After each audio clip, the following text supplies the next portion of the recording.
या पद्धतीने आपण संपूर्ण कैलासच आपल्या पाटावर उतरवलाय असं म्हणायला हरकत नाही।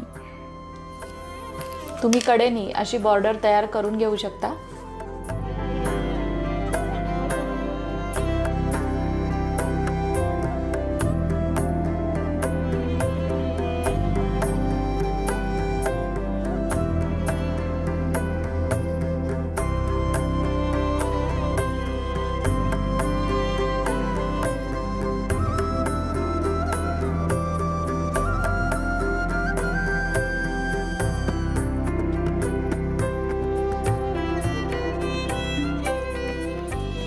या प्रकारे तुम्ही बघू शकता आपण वाळूचा महादेव तयार केलेला आहे। पार्वती, सखी, त्याचबरोबर गणपती बाप्पा आणि नंदी महाराज सुद्धा बनवलेले आहेत।